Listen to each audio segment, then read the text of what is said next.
অনেক আগের কথা, প্রায় ২৫ বছর আগের কোনো এক সময়। গ্রামের নাম দুলুপুর। একেবারে গ্রাম বাংলার মাটির গন্ধ মেশানো একটা জায়গা। কাঁচা রাস্তা, তালপাতা গাছ, ঝিঝি পোকার ডাক, আর দূরে এক ঘর লোকের বাজার।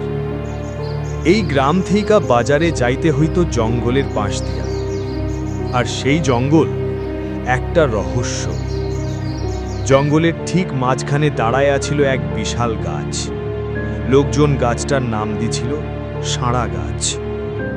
দিনের আলোতেও ওই গাছটার দিকে চাইতে ভয় লাগত। চিল, শালিক, এমনকি কাকও বসত না। গ্রামের বড়রা কইত ওই গাছে পেতনি থাকে। কালো সাদা শাড়ি পরে, মুখে কোনো কথা নাই, চোখ যেন আগুনের মতো জ্বলত। অনেকেই কইত সন্ধ্যার পর ওদিক গেলে নাকি শোনা যায় একটা গলা ডাকে, মাছ দিবি, মাছ দিবি।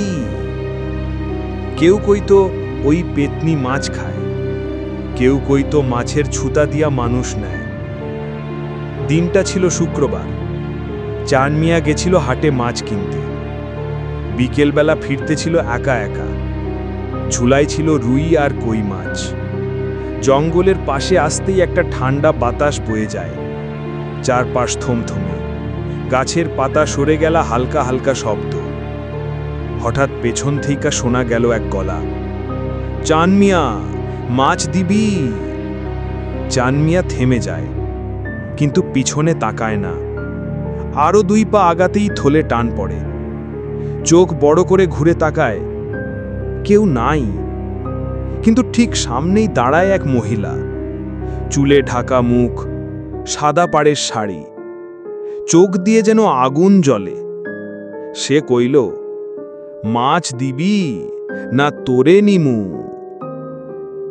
তারপর সব অন্ধকার।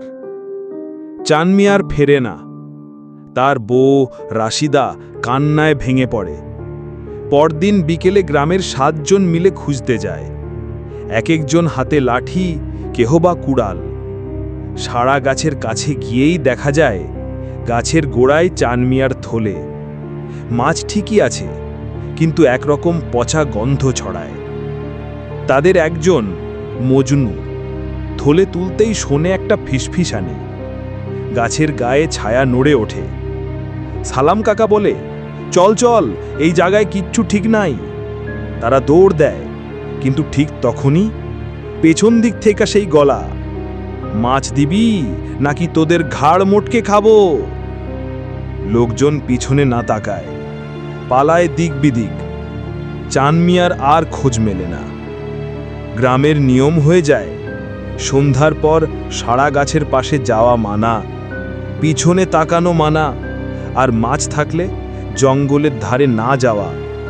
তবে এই কাহিনীর শেষ এখানেই না। 3 বছর পর পাশের গ্রামে এক অদ্ভুত লাশ পাওয়া যায়। পুরা গায়ে কাপড় ছেঁড়া, গন্ধে টিকে থাকা দায়। পকেটে চান মিয়া আর রাশিদার বিয়ের ছবি, আর হাতে ধরা এক থলে, শুকনো মাছ ভরা। গ্রামের কেউ কিছু বলে না, শুধু জানে পেতনি সবসময় গাছে না থাকে, কখনো কখনো মানুষকেও পেতনি বানায়।